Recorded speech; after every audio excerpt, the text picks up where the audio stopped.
You're watching CTV News Channel. I'm Todd Vanderhaden. For the first time in history, American or otherwise, a man who served as a U.S. president is facing a criminal trial. Prosecution lawyers in the hush money trial against Donald Trump making their opening statements to the jury today.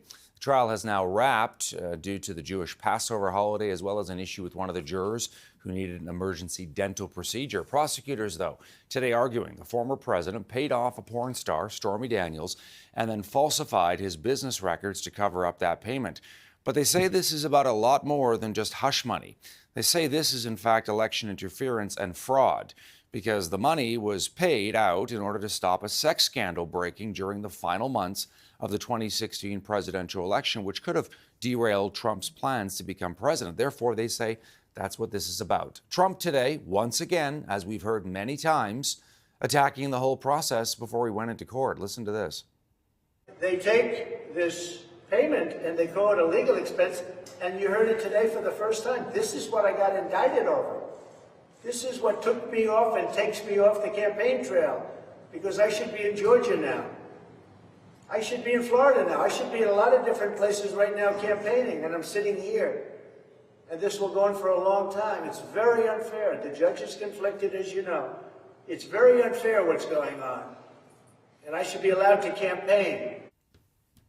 All right, let's bring in the Republican strategist Evan Siegfried, who's standing by. He is in New York. Evan, good to see you as always. Not a big surprise to hear that from Trump. That is pretty pro forma stuff from him. Only getting a little bit of this trial today because it's now wrapped for the day. Your takeaway, though, from what we saw?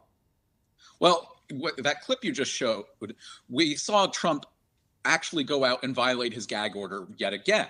He went out and he spoke about Michael Cohen, who's one of the witnesses in this case, and he attacked him and talked about his credibility.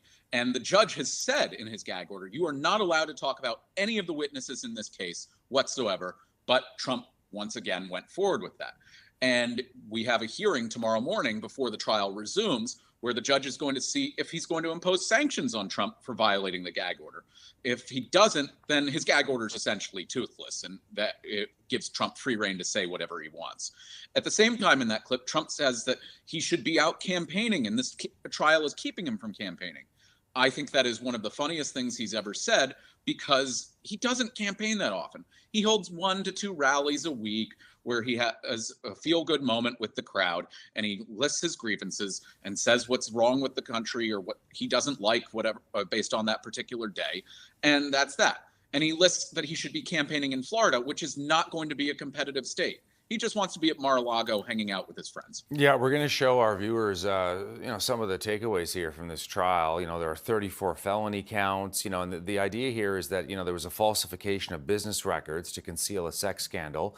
And again, it's important to point out, although it's often being referred to as a hush money trial, and, that is part of it, the prosecution says, it's not just about a payoff. It's a lot more serious, because this was about, the presidential race, and that was very damaging information. If a scandal indeed, broke in the final months or weeks of the campaign, could have stopped Trump from becoming president versus Hillary Clinton, because as you know, Evan, it was awfully close in the end. So, I'm curious to get your sense of, this must be very difficult for Trump. I mean, he's kind of powerless in all this. He's got to show up. He's got to be in court. He can't really do any campaigning, such as it may be.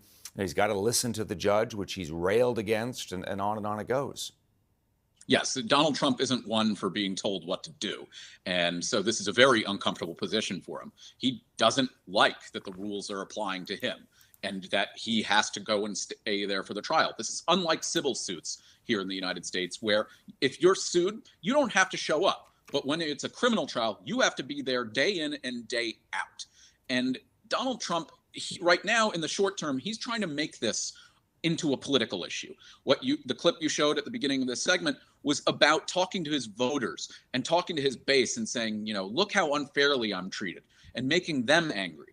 But at the end of the day, it's really about what does Donald Trump and his attorneys say that can get the jury to either a hung jury or an acquittal, because either of those things would be a huge win for Donald Trump going into the election. Hey, I'm also curious. We talked about him violating the gag order, and and he says, well, we have freedom of speech in this country, and of course you do, and we do as well in Canada. But there are always limitations to that, and the rules are quite clear. So, what sort of penalty could the judge impose here? I mean, could he not fine Donald Trump, $10, $15, $30,000 every time he breaks the gag order? Well, in New York, there is a law that limits the amount you can be fined to $1,000 per instance of or per violation. And let's be honest, Donald Trump could go off 300 times and owe $300,000 in contempt charges, and that would be a drop in the bucket to him, considering his wealth. The fine, it's symbolic at this point. The judge could theoretically throw him in jail, but I don't think the Secret Service would be wanting that. And it really has to be asked for by the prosecution. And the Manhattan DA's office has not asked for Donald Trump to be thrown in jail. And I don't think they will, because it would actually play into the narrative Donald Trump has said to his base, that they're trying to throw me in jail because I'm standing up for you. Hey, one last question. A lot of people have said, Evan, in the past that this is the least serious of these cases against Donald Trump, the four of them. Obviously, Alvin Bragg, who is the DA in New York, would disagree. And he said, just about the idea that this is not about hush money. This is about election interference and election fraud. Your thoughts on that?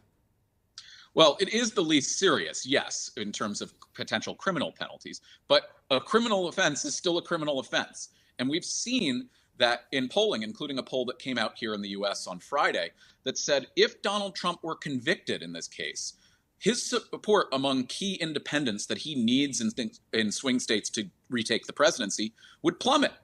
Joe Biden's support doesn't go up as a result, but you see a large sector of the electorate or a large enough sector that they can be influential, saying they're just going to stay home. And that would be catastrophic for Trump.